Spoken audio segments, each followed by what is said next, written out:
pero siempre desde pequeña he sido amante de los viajes. Me encanta viajar.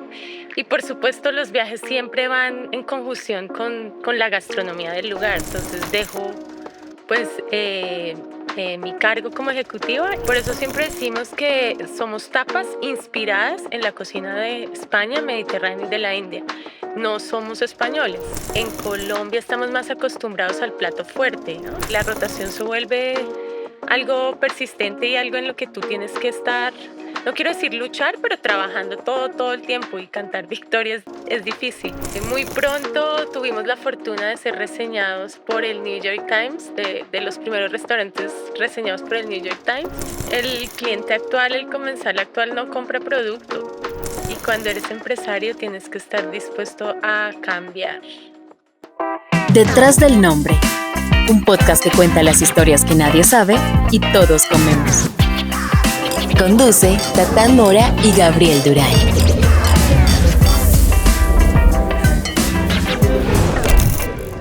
Este restaurante es uno de esos pocos lugares donde entras y te transportas.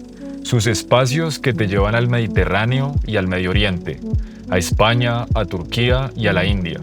Sus sabores y olores, sus semillas y especias, sus murales, sus shows en vivo de flamenco, son cubano y música afro. Y detrás de todo esto, una mujer que comanda un equipo increíble. Una mujer que trae 1001 ideas de sus viajes por el mundo. Apoya a los artistas y tiene un amor por el campo y las diferentes culturas de Colombia y del mundo. Hoy, en Detrás del Nombre y la primera mujer invitada al podcast, el restaurante Tapas y su creadora, María Pinzón. Bueno, María, muchas gracias por recibirnos en tu casa, Tapas Macarena. Estamos muy felices, eres la primera mujer invitada al podcast. Nuevamente, gracias por tu tiempo y bueno, vamos a contar historias. ¿Cómo te sientes? ¿Cómo estás? Muy bien, gracias. Hola, Gabo. Hola, Tatán. María. Gracias. Me siento muy feliz, muy honrada de ser la primera mujer en el podcast de Detrás del Nombre. Enhorabuena. Les deseo muchísimos éxitos en este proyecto que se ve muy prometedor para el sector gastronómico y en general para la hospitalidad. María, muchas gracias. Quiero, María, contextualizarte un poco por qué iniciamos este proyecto. Si te das cuenta, hoy en día el contenido que vemos en redes sociales y en internet es muy superficial. Tú ves lo que es las historias de un restaurante, o lo que es un restaurante en un reel de 1 minuto, 2 minutos.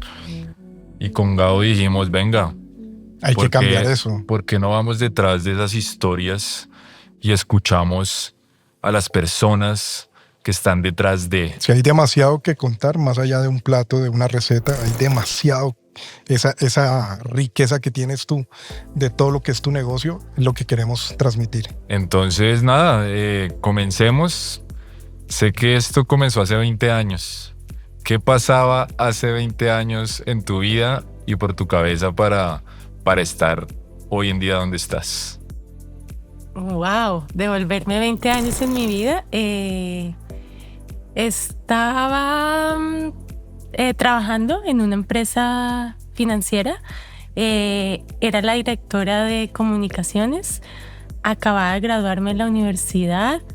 Acababa de llegar de la India, en donde viví 3 años. Y con quien era mi pareja en ese entonces, siempre pensamos en desarrollar un plan B. El plan B es como la alternativa que uno tiene a su empleo, pero básicamente es el sueño de ser independiente, de ser dueño de su propio negocio, ser el jefe de uno mismo. Entonces, así con mi socio en aquel entonces, empezamos a gestar ideas en el 2005 hasta que nos lanzamos a hacer un delivery de tapas que se llamaba Tapas a la Casa. Yo seguía trabajando en la empresa que me acogió, Scandia, que quiero mucho, y simultáneamente estaba desarrollando mi emprendimiento. Más o menos en eso me encontraba. María, ¿por qué el plan B fue un restaurante o fue un delivery y por qué no otra cosa? Sí. Porque tu plan B fue, sí, comida, gastronomía, domicilios. Digamos que en mi cabeza nunca pasó el restaurante como una propuesta de negocio. Yo estudié administración de empresas en la universidad y tengo un posgrado en comunicación, y el restaurante pues nunca pasó por mi mente, pero siempre desde pequeña he sido amante de los viajes, me encanta viajar y por supuesto los viajes siempre van en conjunción con la gastronomía del lugar, ¿verdad? Y con mi socio en ese momento, mi pareja, compartíamos como la misma pasión por los viajes y por la comida. Y también esto se une con una coyuntura en ese momento, en Bogotá particularmente, que era, digo yo, que los inicios del boom gastronómico que vemos ahora. Quizá un poco más, nos tenemos que trasladar a 30 años atrás y pensamos en Harry Sazón, que es un gran exponente de la restauración en Bogotá.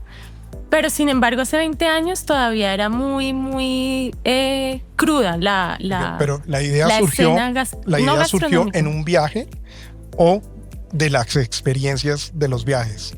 De las experiencias de los viajes y tal vez encontrándonos los dos, teniendo un sueño, teniendo un proyecto en común, la pasión y las ganas de desarrollar algo juntos, pero siempre con la idea de que pues queríamos ser independientes. Digamos, en mi trabajo, me acuerdo con mis compañeros de oficina y colegas que a pesar de estar en una empresa con gran nombre, con estabilidad, siempre hay la tendencia a pensar en ese plan B, cómo quiero yo desarrollar mi propio negocio y cómo quiero ser mi propio jefe. Y creo que hoy día, después de 20 años, eso está muchísimo más pronunciado, ¿no? Los startups es un concepto que surge hace, yo diría que 2 décadas más o menos. ¿O será también que ese plan B esconde el gusto real de la vida de cada uno de nosotros? Lo llamamos plan B, pero termina convirtiéndose realmente en lo que tuvo que haber sido el plan A. Es decir, ya un restaurante con esta historia, con tantos años de haber sido creado, pues prácticamente puedes decir, esto fue mi plan A. Sí, por supuesto se volvió el plan A, pero creo que el desarrollo de tener un plan A y tener un plan B, porque nosotros al principio lo hicimos de manera humilde, digo yo, conservadores, porque no teníamos experiencia alguna en el sector gastronómico, tampoco teníamos un capital importante como para abrir un restaurante, pero aún así nos lanzamos soñando con la inocencia del sueño, y digo inocencia porque uno no tiene ni idea con lo que se va a encontrar al otro lado del puente. Entonces ese proceso gradual de pasar del plan A al plan B, que el plan B termina convirtiéndose en el A, como dices tú, Gabo, fue muy bueno para nosotros porque nos puso los pies en la tierra. Pudimos darnos el tiempo para entender el negocio, para probar si el producto servía.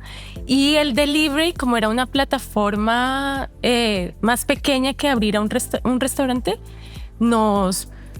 se nos convirtió en una plataforma... Sí, les permitió testear todo el producto. Exacto, una plataforma más amigable para nosotros poder hacer la prueba y error.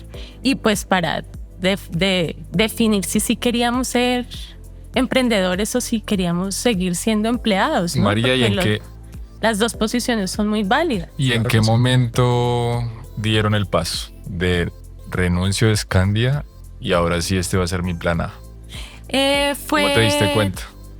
Ya cuando pasamos del delivery a Macarena, encontramos en el 2007 un lugar pequeño en la Macarena, pero muy lindo. 2 años después, más o menos. 2 años después, sí. La Macarena fue un lugar que nos gustó a los dos. Un amigo dice que la Macarena es una aldea global, aldea por su tamaño porque es muy pequeña, pero global porque convoca a personas de muchas partes de Colombia y del mundo. Y bueno, ahí cuando abrimos ya al público y cuando mi socio me dice, no, ya necesito que estés acá tiempo completo, entonces ahí es donde tomo la decisión, entonces dejo pues mi cargo como ejecutiva y paso a ser mesera de mi propio negocio. No fue fácil, pero encantador. Pues me gustó mucho.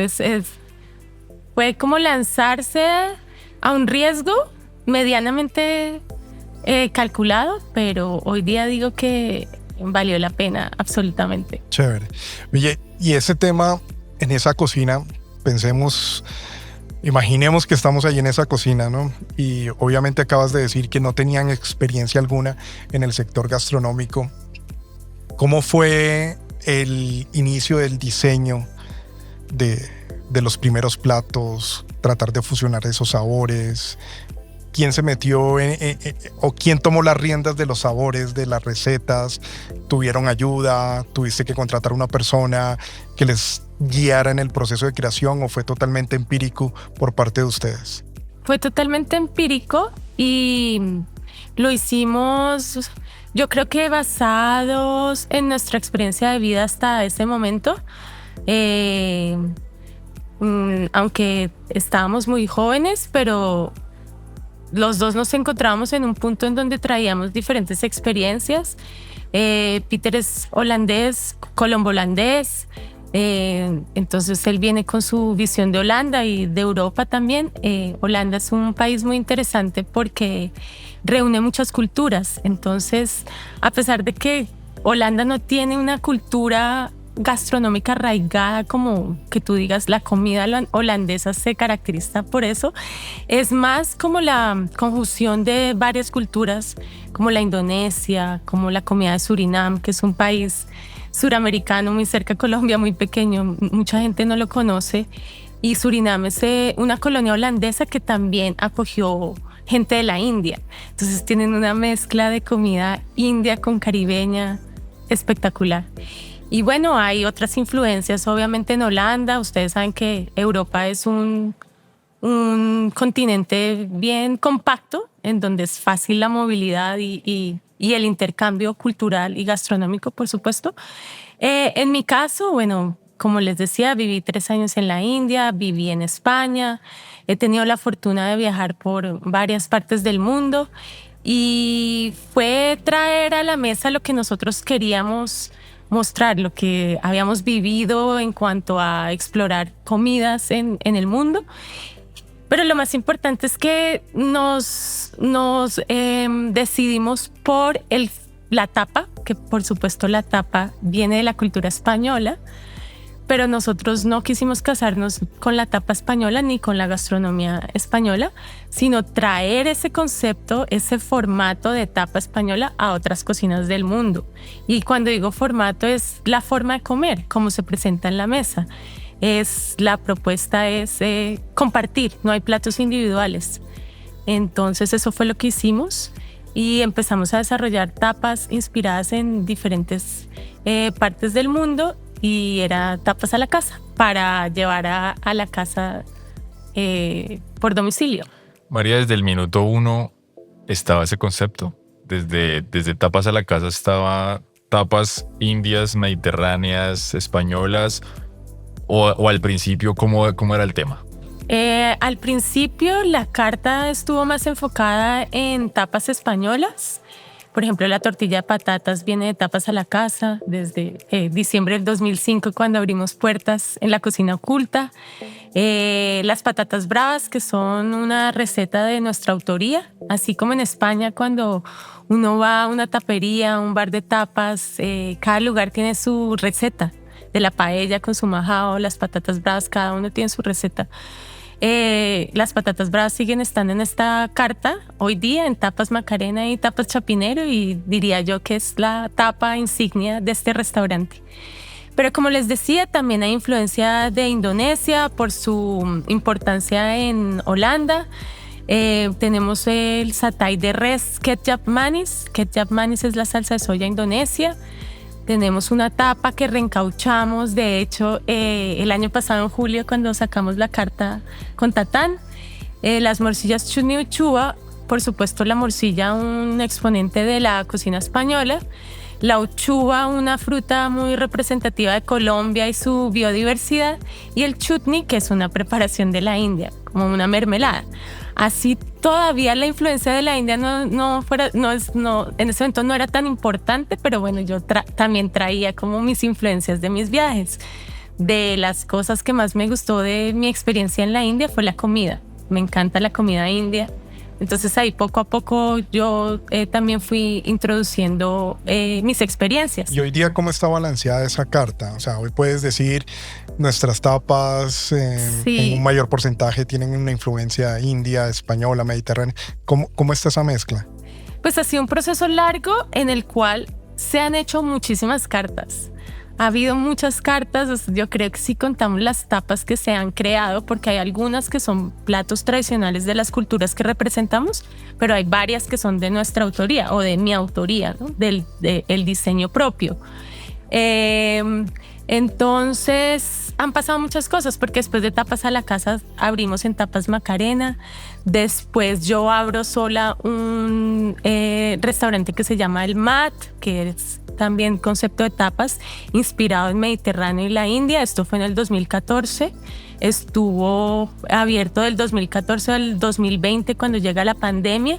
En pandemia, como ya todos sabemos, toda esa revolución, lo que yo hice fue unir la carta de Tapas Macarena, que estaba más enfocada en España con otras influencias, y traigo la del Mat, que trae Mediterráneo e India. Entonces, hoy día, en esta mesa, lo que ofrecemos es una carta de tapas inspiradas en la cocina de España, por supuesto, del Mediterráneo, incluyendo, digamos, las influencias del Medio Oriente. Y de la India. ¿Cómo fue esa experiencia? Un paseo. Ya que está muy de moda en TikTok, esos reels de la comida callejera india, que uno ve unas cosas que incluso algunos atreven de occidentales ir a probar ese tipo de comida callejera en la India. No sé si tuviste esa experiencia de conocer esas influencias, ya que la India pues tiene N cantidad de sabores, de colores. Es una comida prácticamente vegetariana en muchos aspectos y en muchos lugares. Esas influencias de la India, ¿realmente cómo pegan en los sabores de tapas? Me parece que muy bien. Pues India es un subcontinente muy rico, ¿no? En su extensión, en su cultura, en su religión, ¿no? El hinduismo es como la religión politeísta, tienen como más de 3,000 dioses y así es todo allá. Entonces, digamos, siguiendo tu pregunta, si bien la comida vegetariana es importante en la India, es más importante en el sur. En el norte son carnívoros, que son los guerreros. Entonces también hay de todo. Hay obviamente comida vegetariana, pero hay pollo, hay muchísima comida de mar, hay cordero, hay algo de cerdo. Los hindúes no comen res y los musulmanes no comen cerdo. Los musulmanes también son una población importante en la India, ¿no? No son solo los hindúes. Entonces son sabores que yo creo que caben muy bien, aunque nosotros no solo traemos recetas tradicionales de la India, sino nos inspiramos en las recetas de allá, los ingredientes, las especias, las nueces. Para mí la comida india tiene un gran vínculo con el Mediterráneo y el Medio Oriente, que para mí en mi imaginario es como se une España, se une a través del Mediterráneo y del Medio Oriente a la India. Acá nos remitimos a la ruta de las especias, cómo empiezan a relacionarse diferentes lugares del mundo en cuanto a sus comidas.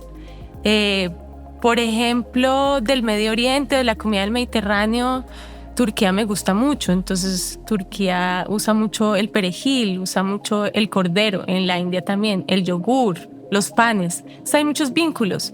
Hay especias más características del Medio Oriente, como el satar, el sumac. En la India pues hay una cantidad de especias, ¿no? La pimienta, el comino, el jengibre, la cúrcuma, chat masala, garam masala.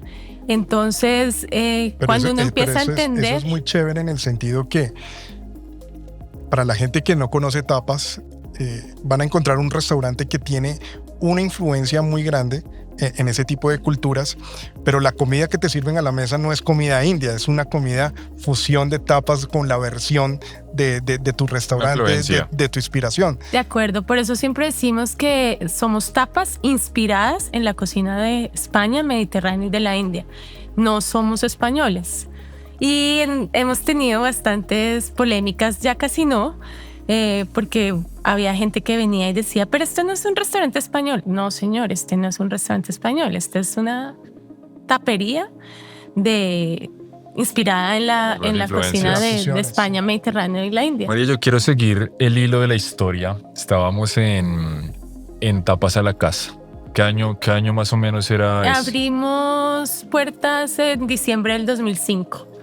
2005 yo creo o siento que en ese momento el concepto de las tapas en Bogotá no creo que fuera muy fuerte. ¿Cómo fue esa reacción de las personas, de tus clientes cuando comenzaste a mostrar el nuevo concepto, tapas para compartir, influencias de otro tipo de otros lugares? ¿Cómo fue esa reacción de las personas? Sí, al principio, de hecho ahora difícil, todavía es un concepto extraño para muchas personas, porque en Colombia estamos más acostumbrados al plato fuerte, ¿no? Cuando vamos a la casa pedimos un ajiaco. Plato por persona. Exacto. Entonces compartir al principio era como qué son tapas, cómo se comen, de qué se trata. Pero creo que a lo largo de estos 20 años las tapas han tomado un espacio muy importante en la escena de los restaurantes en Bogotá y de las ciudades donde se hace restauración en este país, ¿no? Como Medellín, Cali, Barranquilla, Cartagena. Y de hecho es un formato que está muy de moda, que puede estar compitiendo, si no pasando, el formato tradicional del plato fuerte. Yo voy a un restaurante y yo quiero compartir. Entonces acá la propuesta es que no haya platos individuales y siempre hemos sido leales a ese concepto desde el día cero. Y la idea es, yo siempre digo, si tú vienes con tu novia, con tu esposa, en lugar de pedir 2 platos fuertes, la invitación es a pedir 4 tapas a centro de mesa y que los dos puedan disfrutar de esos 4 o más sabores, texturas, aromas.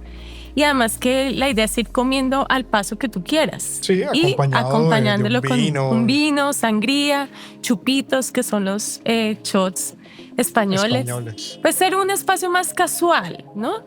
También da un espacio para que sea un almuerzo más largo, quizá. Una cena más larga. Y creo que cuando se llevan los platos a la mesa para compartir y todos están interactuando, ese compartir es más vívido, es más, digamos que más memorable, ¿no? Porque pues las personas se juntan más a través del compartir.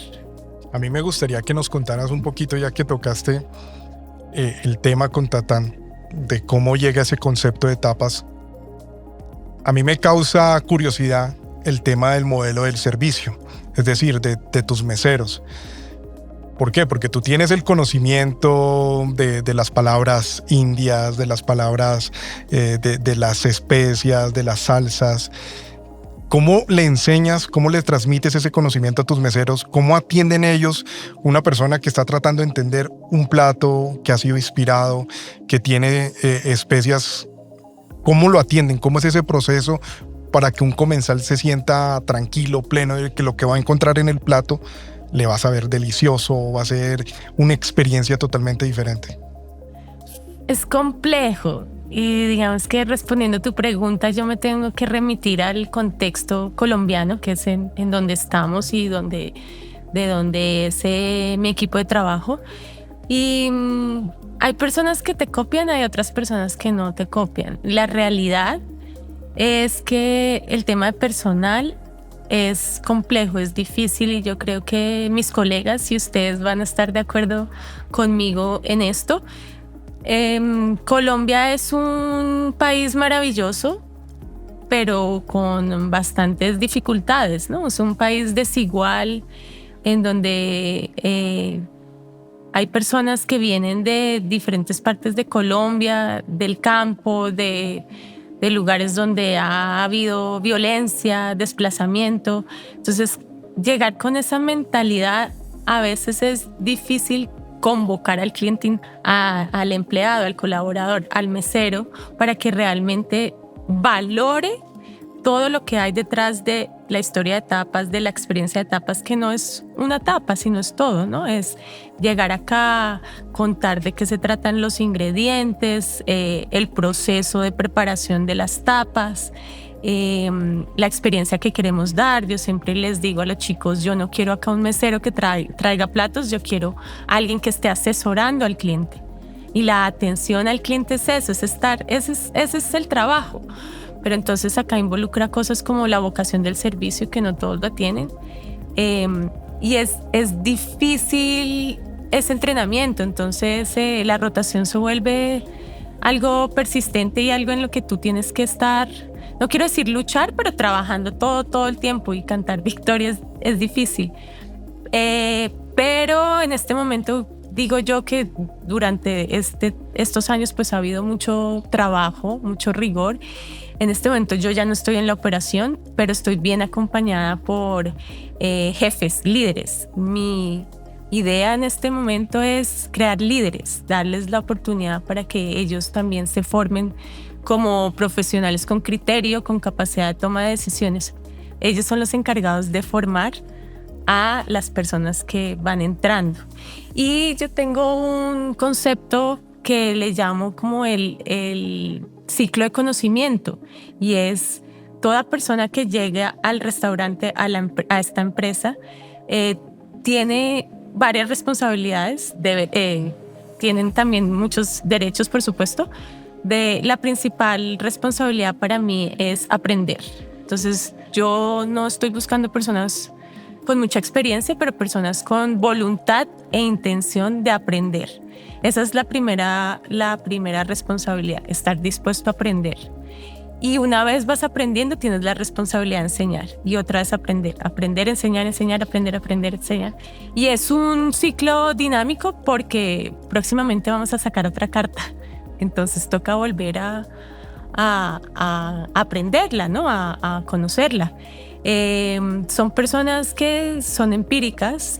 Algunas de ellas no han tenido la oportunidad de recibir una cátedra o estar en un ambiente académico más estructurado. Entonces eso se vuelve un poco más difícil, el estudio, sobre todo si vemos la carta, Tatán lo sabe, de este restaurante.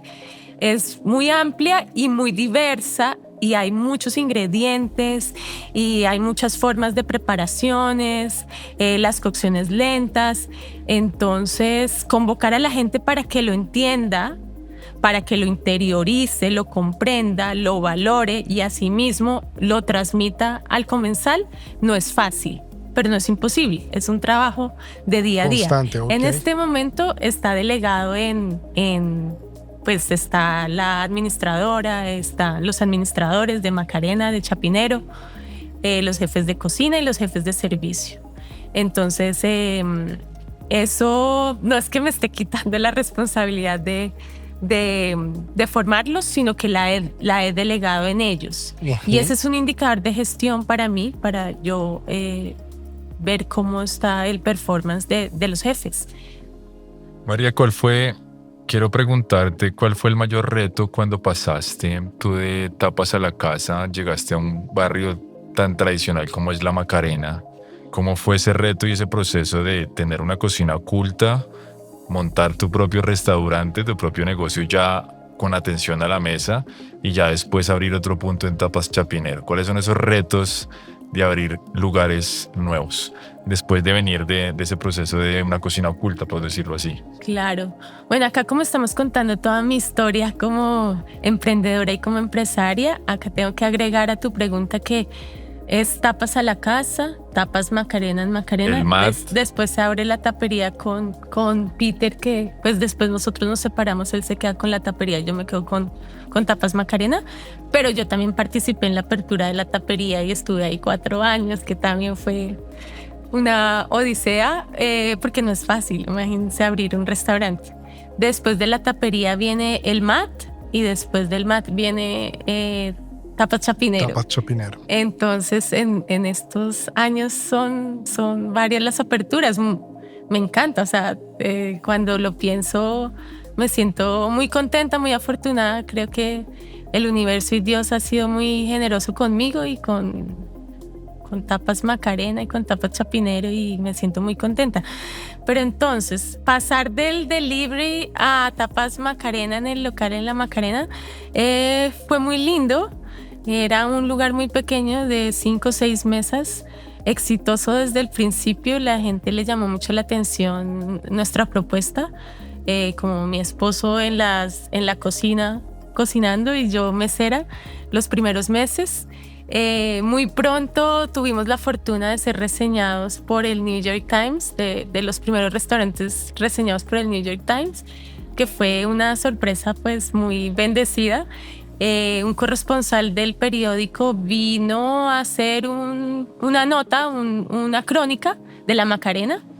Me acuerdo que vino a visitar alguna de las galerías del barrio y llegó a Tapas Macarena y le gustó mucho, entonces nos reseñó. Nosotros ni siquiera sabíamos, nos enteramos porque empezó a llegar gente de afuera diciendo, ay, los vi reseñados en el New York Times. Eso fue muy bonito.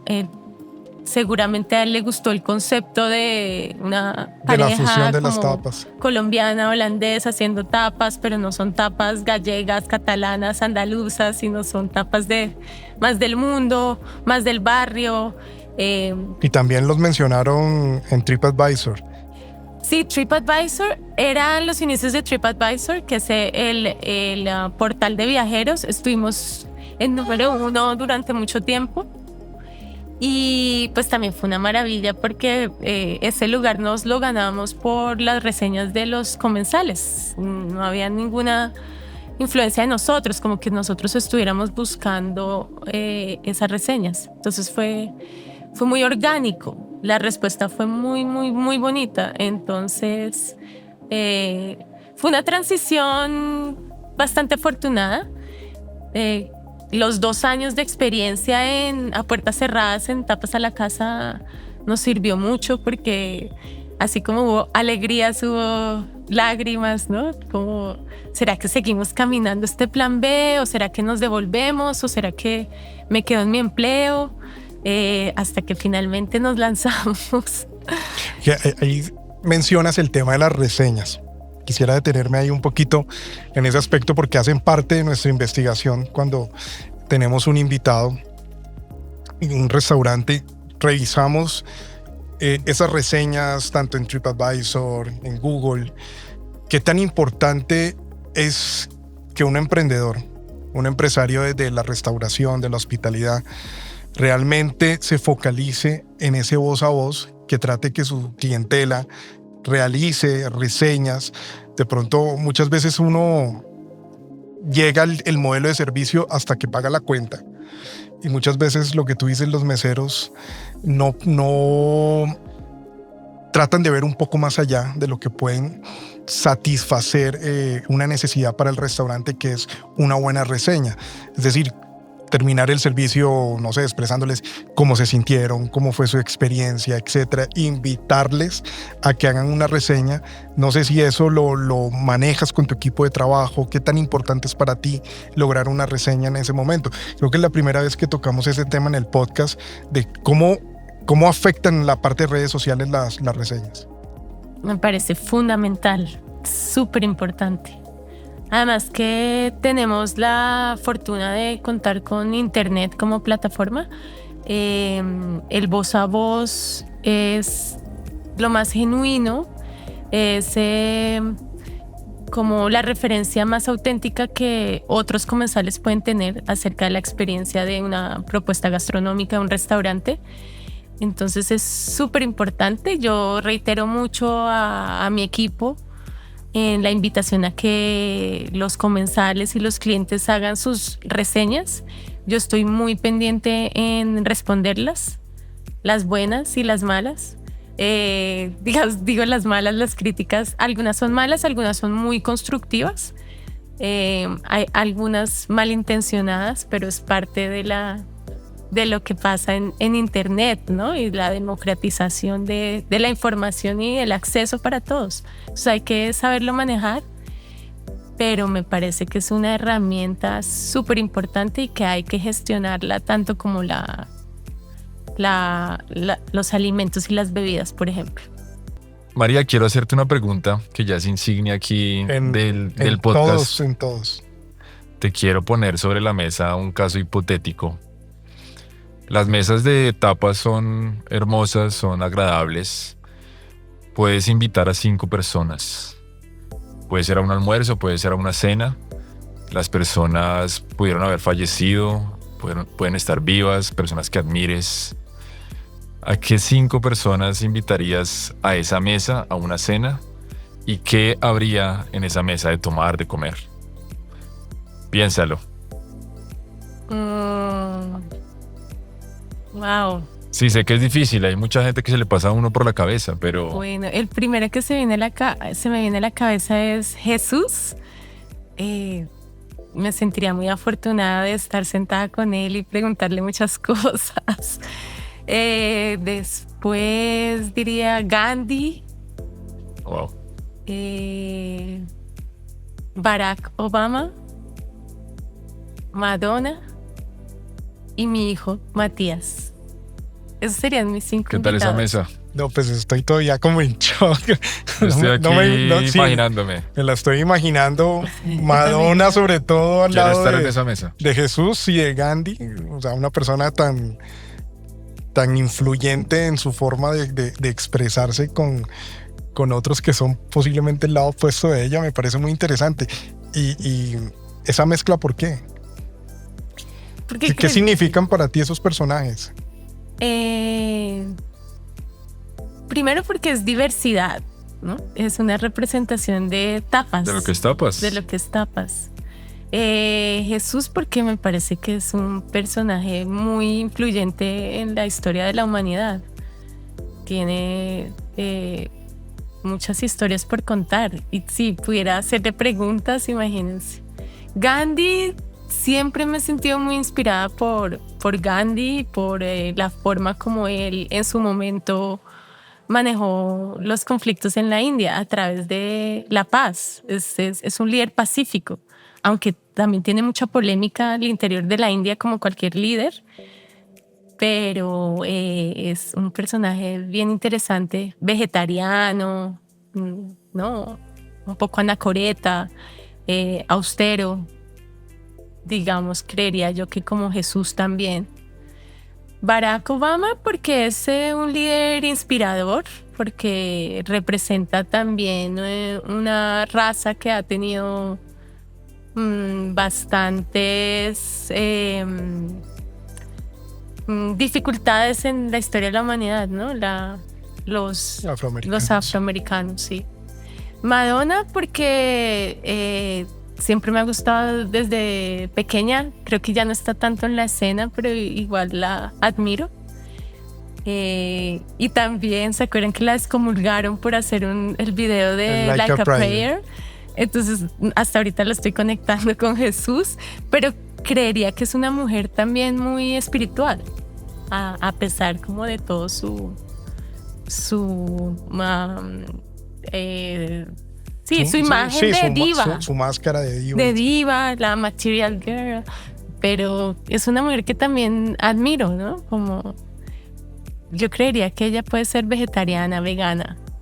Y mi hijo, pues porque, imagínense, es lo más lindo de mi vida. Entonces, muy interesante. Creo que es una mesa diversa en donde habría mucho intercambio y en donde la diferencia se aplaudiría. Esa sería gran mesa. La mesa. No, pues está genial. O sea, ¿y qué comerían? O sea, de todas las tapas que tienes, no sé, ¿escogerías algunas muy específicas que te gustaría? Quiero que prueben esto. La invitación de la experiencia de tapas es hacer un tapeo variado a centro de mesa, donde haya algo vegetariano, algo de agua, algo de tierra. Muy importante preguntar si hay alguna restricción, alguna alergia. Entonces acá, por supuesto, mi intuición me dice que debo traer tapas vegetarianas, siempre las propongo. Sería una ensalada, traería el paneer manchurian, que es una tapa vegetariana inspirada en la India. De hecho, ni siquiera es inspiración, es un plato tradicional de la India, el paneer traído por los portugueses, que también fueron colonizadores de 2 estados principalmente en el sur de la India, Kerala y Goa. Ellos traen el paneer, que es el queso cottage, y el manchurian es la salsa traída por los chinos, porque India y China tienen un vínculo importante en cuanto a la cocina.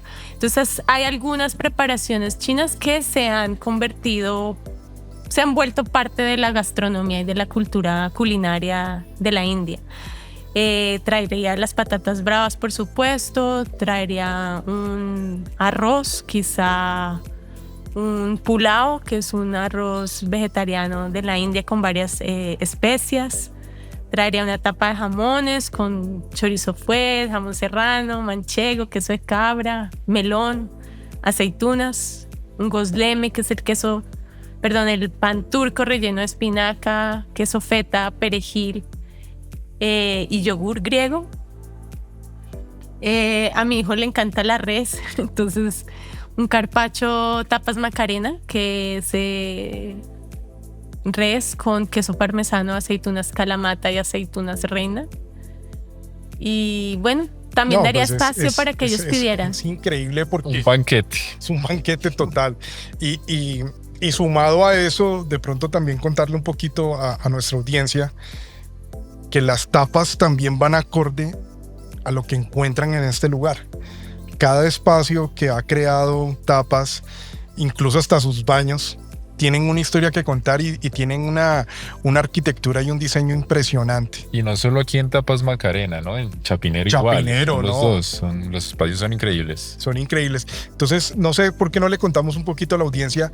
Creo que ya saben lo que van a encontrar a nivel de comida, pero un poquito más acerca de, no tanto contar los espacios, sino cómo los creaste.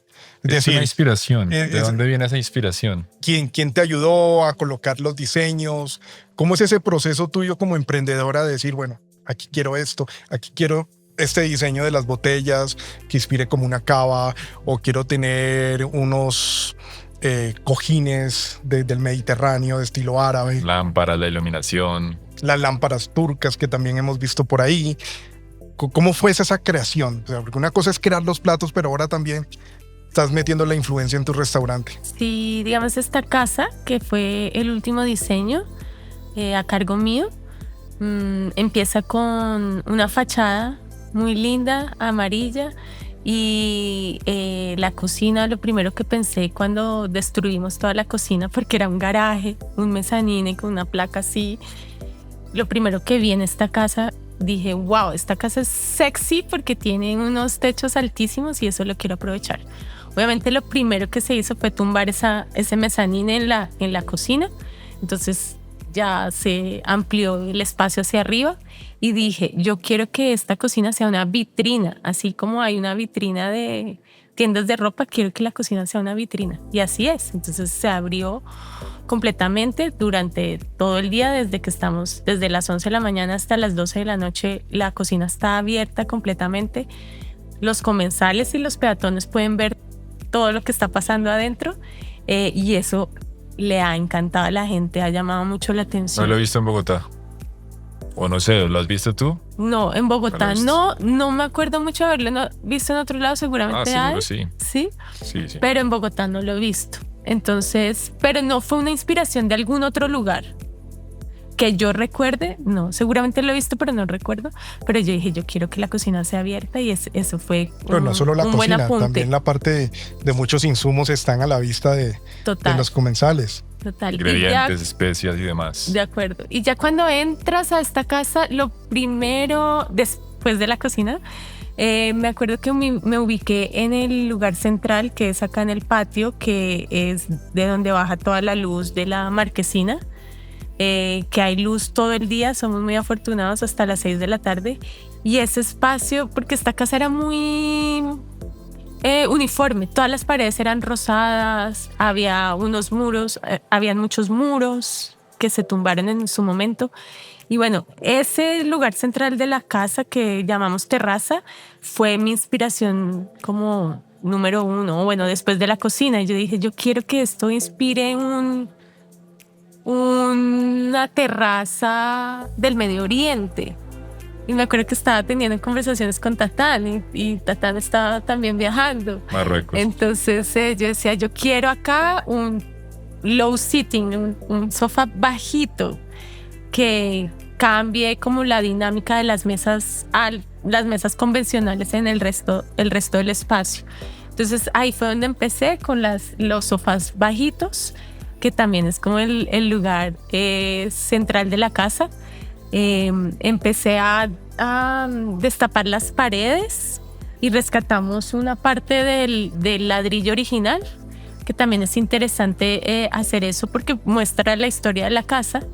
Y después de esa parte que se descubre con el ladrillo en crudo, hice una cenefa de mosaico, ¿no? Del mosaico árabe, que también está muy presente en Andalucía, en Córdoba, en Sevilla, en Granada, en España. Entonces, eso es, digamos que el contraste del ladrillo con el mosaico está muy lindo. Después hay un pequeño altar que también está en el mural de Chapinero. Entonces, pues también traigo Chapinero, también me está trayendo referentes a esta nueva casa en Macarena. Y ese altar también habla de lo que nosotros contamos en la experiencia de acá. O sea, no es necesariamente un altar dedicado a una deidad o a un dios, pero en todo caso también hay espacio para eso. Está la Virgen de Guadalupe, que mi mamá ama, pero está Ganesha, Parvati y Shiva, está el Divino Niño, hay flores, pero también puede haber espacio para algún símbolo indígena, por ejemplo. Y en Chapinero también el paisajismo tuvo una fuerte influencia en la fachada. O sea, encuentran un paisaje que fue construido por ustedes. Cuéntanos un poquito de eso. Sí, muy lindo, con unos chicos que hacen paisajismo acá, y fue muy bonito porque tenemos una pequeña jungla ahí. Me recuerda algunos restaurantes en el Poblado, en Medellín, que tienen unos jardines divinos. Obviamente el clima ya es diferente, pero bueno, ese espacio se rescató. Acá no pudimos tener ese jardín afuera, pero tenemos varias matas adentro. Y ya abajo, volviendo al tema de las alturas, entonces quise hacer una lámpara súper grande en tela que evoca también como diseños árabes, indios, con textil. Y es una lámpara como de 1,80 de alto.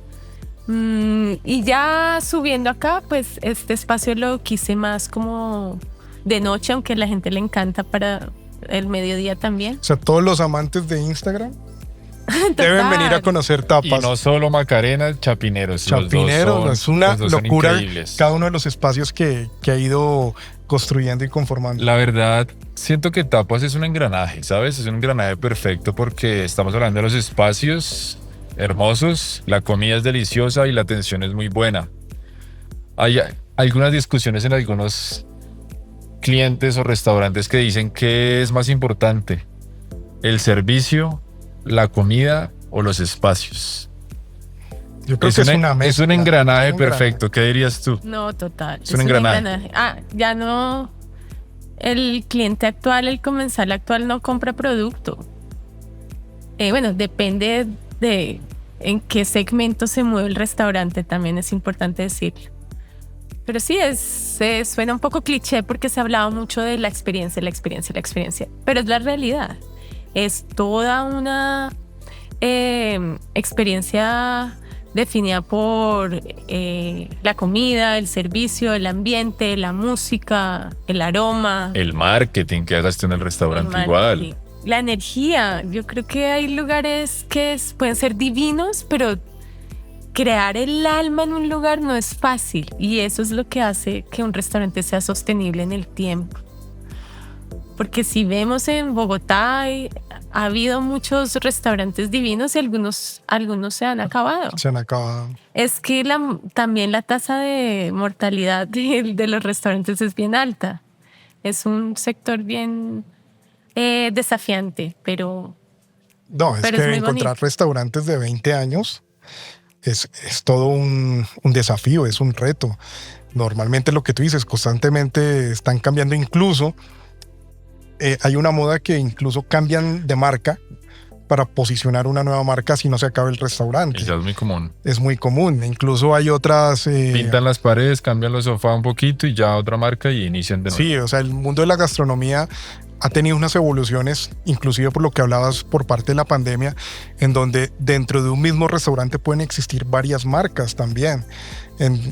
La marca personal, que es la que atiende cara a cara, pero puede tener una marca totalmente diferente para el delivery. Y empiezan a crecer una multitud de cosas que uno se queda impresionado el nivel de creatividad y cómo se expandió este negocio a partir de ese proceso tan difícil. Y bueno, ya que lo volvimos a tocar, sería como chévere cómo lo afrontaste, si te sirvió el haber iniciado con Tapas a la Casa, que era un delivery, si esa experiencia te sirvió, tuviste que hacer unos cambios adicionales para poder atender a tu clientela en pandemia. El cambio es permanente. La única realidad en esta vida es el cambio. Y cuando eres empresario tienes que estar dispuesto a cambiar. Y la flexibilidad, ¿cierto? Absolutamente, porque es un camino de altos y bajos. Es una aventura en la que te embarcas porque no sabes lo que va a pasar, ¿no? Entonces, toca tener esa mentalidad también de flexibilidad. En pandemia, estuve yo 9 meses sin recibir ingresos, como ahí pedaleando, creyendo en el proyecto, salvando la marca. Entonces tocó muy rápidamente hacer la fusión de la carta de los 2 restaurantes que yo tenía y convertirme otra vez al modelo de domicilios, del cual ya no sabía nada. Tenía bastantes personas trabajando conmigo que pues me tocó despedirlas en su momento, que también fue difícil porque eran despidos con indemnizaciones, fue muy loco. Pero bueno, ahí persistir. También esos altos y bajos hay que vivirlos, ¿no? Hubo momentos en que yo dije, bueno, pues si me toca cambiar de actividad lo hago, pero bueno, mi experticia ya está aquí. Y bueno, al final fue afortunado, fíjate que tener esa resiliencia y esa intención de ponerle la cara a la adversidad y salir fortalecido de ella trae frutos. Es verdad, y después me encontré un local, digamos, después de esos 9 meses encontré un local más grande, estuve 4 años allá y acá ahorita llegamos este año, hace 2 meses. Entonces es la constancia. Yo le digo a mis chicos, no se puede construir nada sin perseverancia. Es día a día, como se dice en inglés, day in, day out. Completamente. Y es la disciplina. Y pues la disciplina es hacer las cosas que tú sabes que tienes que hacer así no tengas ganas de hacerla.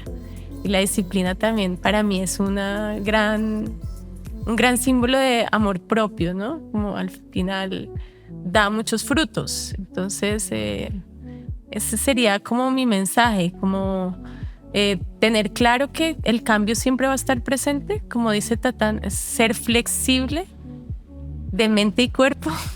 Hacer ejercicio es importante también porque el ejercicio físico también ayuda a la mente, el cuerpo sano, mente sana, estar abierto a lo que pueda pasar, no temerle a las dificultades. María, y hablando del mercado gastronómico, ¿cómo ves el gremio? Tú que estás hace 20 años, has estado en varios barrios de Bogotá. ¿Cómo ves el gremio hoy en día de la gastronomía, de los restaurantes, de los chefs, de la cocina? ¿Cómo ves eso? No, muy orgullosa, me gusta mucho. Bogotá. Sí, Bogotá pienso que está al nivel de muchas capitales en el mundo, a nivel de gastronomía y restauración. En la región puede estar al nivel de México, en Lima. Siento que los habitantes de Bogotá, que no son solo bogotanos, sino personas de toda Colombia y del mundo, son muy abiertos a explorar. Tenemos muchas cocinas, somos muy creativos, defendemos mucho la artesanía. Hemos hecho algo cercano a una contracultura con respecto a las franquicias americanas, por ejemplo. Aquí puedo ser un poco polémica, pero ¿A qué te refieres con eso? Cuando me refiero a contracultura, pienso en un movimiento que empezó a gestarse en 1991 en la Toscana, un pueblo en la Toscana en Italia, y es un movimiento que se llama Città Slow, ciudad lenta, del cual se deriva un movimiento que es más conocido, que es la cocina lenta. ¿A qué se refiere este movimiento? Que es además una contracultura, es una respuesta al fast food, a la comida rápida y sobre todo a toda esa oleada de franquicias americanas que empezaron a llegar a Italia y pues por todas partes del mundo. Entonces ese movimiento se creó porque dijeron: la cocina italiana es una de las cocinas más importantes en el mundo, la cocina de la nona, que es la cocina lenta, donde hay cocciones durante muchas horas para garantizar la integración de todos los alimentos. Entonces es contracultura porque es todo lo opuesto a la comida rápida. Y pienso que Bogotá, una de sus características como capital gastronómica y de restauración en el mundo es que defiende esa artesanía. Hay muchas propuestas de cocina autóctona, no solo colombiana, sino de otras regiones, pero remitiéndose mucho al campo, a los ingredientes naturales, a las preparaciones ancestrales.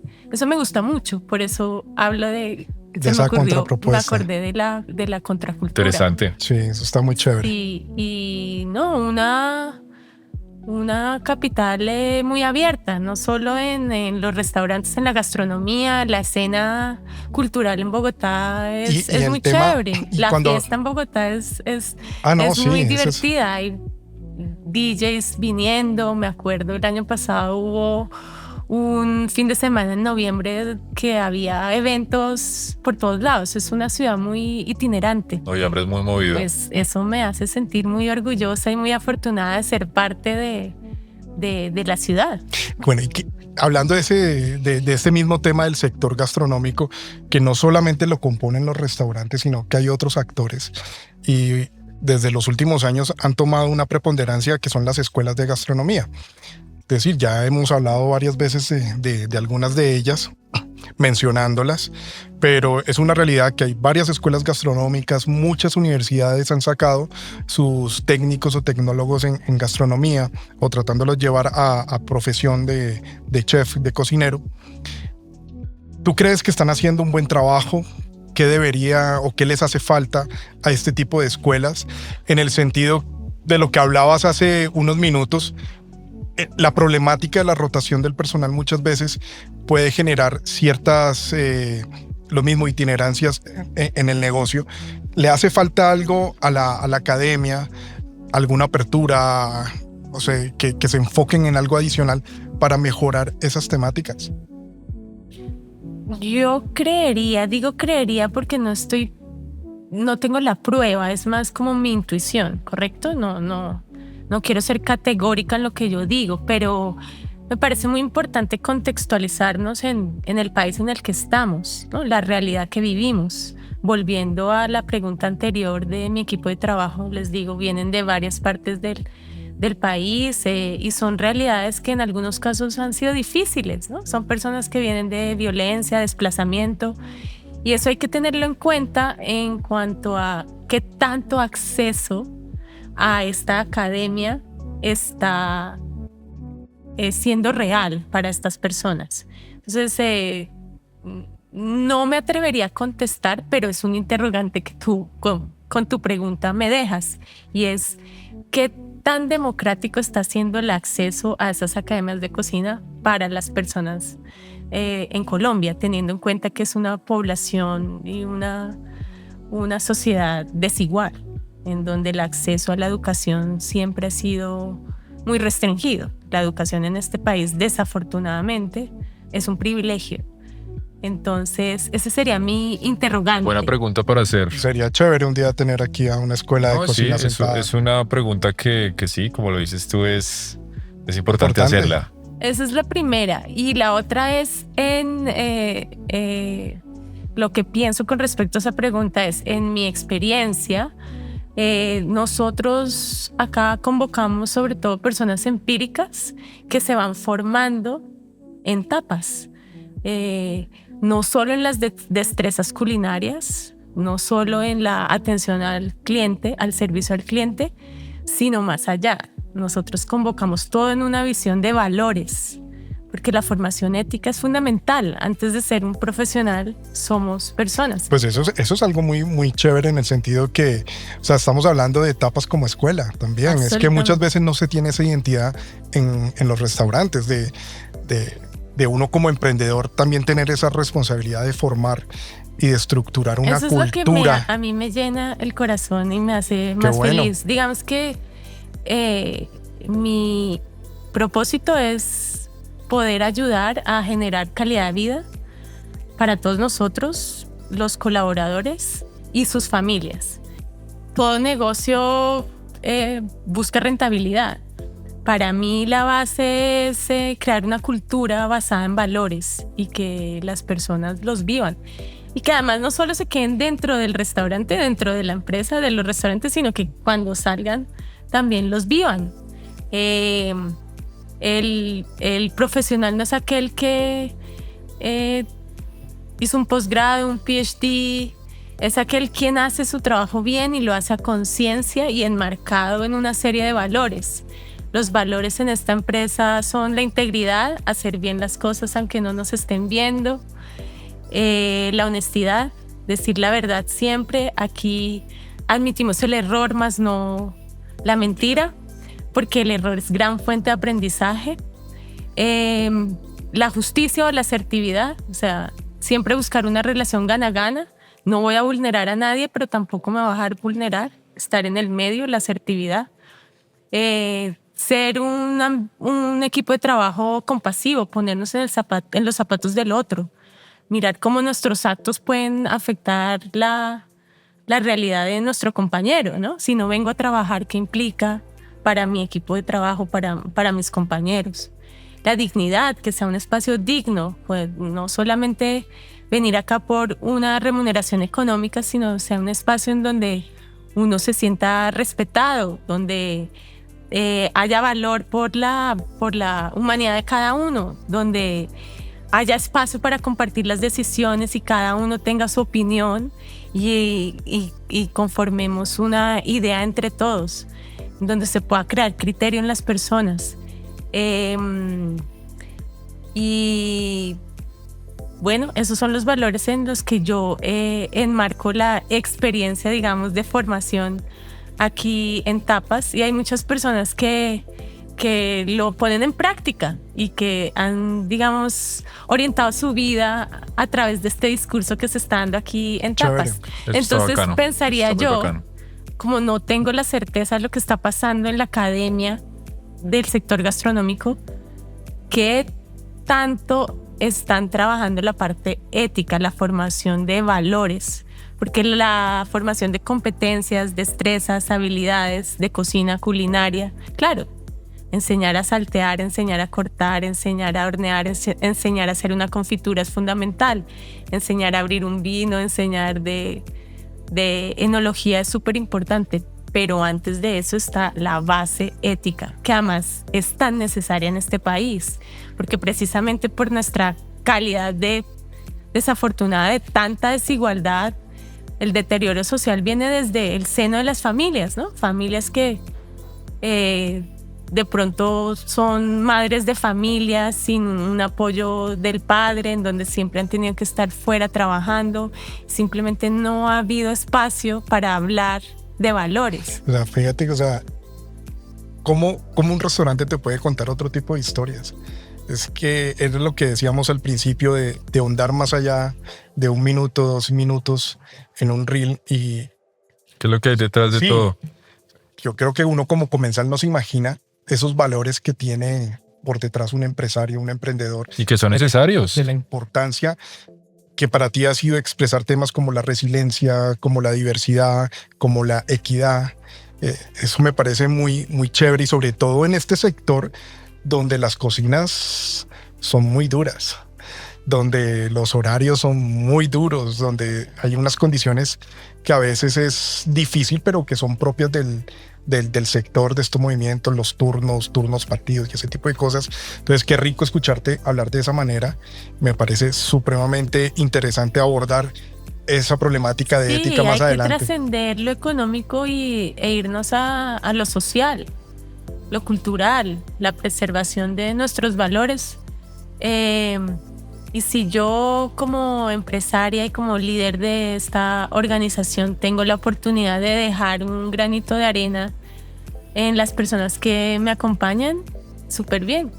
Y repito, hay algunas que lo toman, hay algunas que no, pero estoy acompañada por algunas personas que llevan muchos años conmigo y yo misma veo su desarrollo a todo nivel y es la satisfacción más grande. Son personas que realmente han entendido y han interiorizado la oportunidad de superarse. Y no hablo económicamente, sino en cuanto a hacer las cosas bien, generar calidad de vida para mí, para mi familia, ¿no? Ser un mejor ser humano. Así es.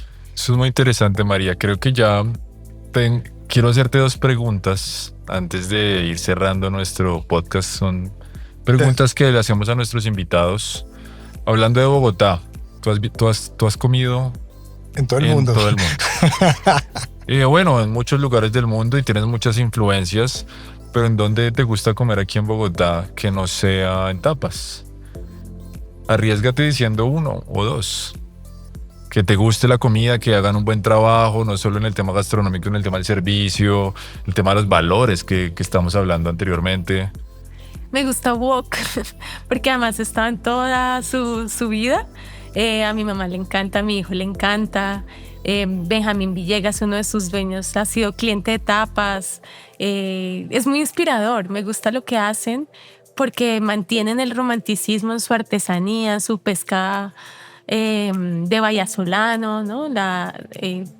Toda su intención de trabajar con insumos locales, con generar un comercio justo en donde haya menos intermediarios y que el pescador tenga una mejor remuneración. Y a la vez tiene procesos de cadenas grandísimas, ¿no? Casi como franquicias. Entonces me parece muy inspirador. Pues Wok es un gran ejemplo, ¿no? Y creo que se parecen en muchas cosas. Uno ve la carta de Wok, es muy amplia, tiene diferentes influencias. Uno piensa en wok, inmediatamente se va uno al tema del sushi, pero wok es mucho más que sushi, vinculando especias, incluso vegetales asiáticos, cómo los saltean, cómo los presentan.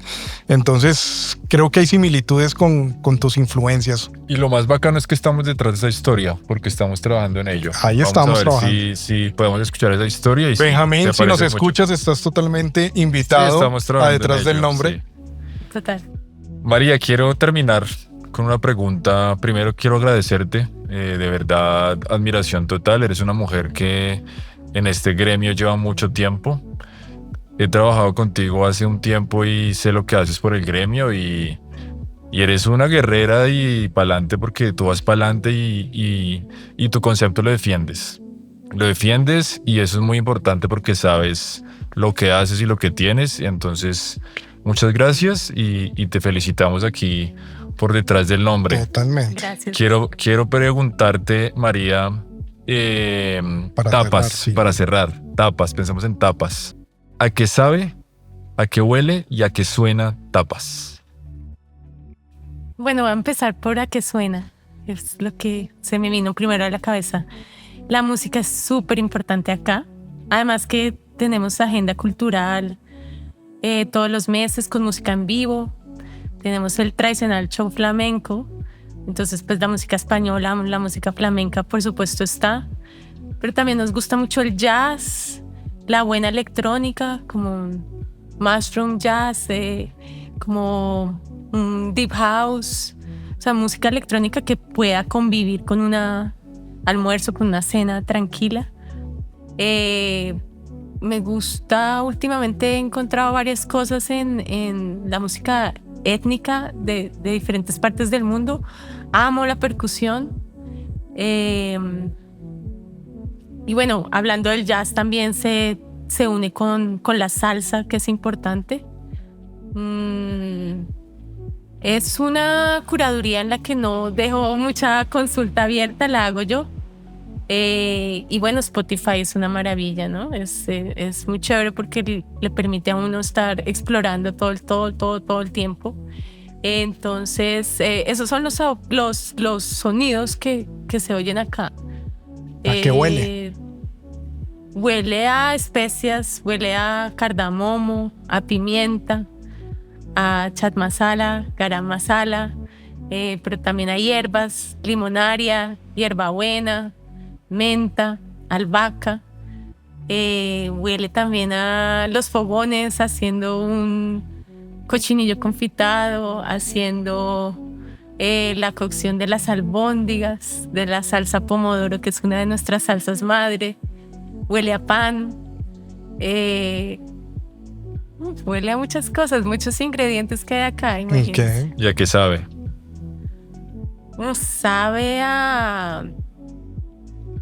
Sabe como a un viaje, ¿no? Como a muchos sabores en una misma experiencia, en una misma mesa. Sabe a campo, sabe a selva, sabe a río, sabe a mar, sabe a sierra. Eso es tapas, ¿no?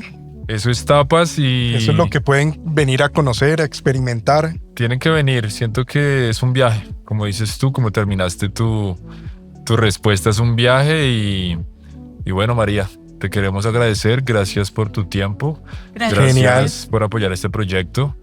Y bueno, en la próxima. tendremos próximos episodios y muchas gracias, María. Gracias a ustedes. Gracias a ti. Chao, Gracias, nos vemos. gracias. Gracias. Chao. Luego.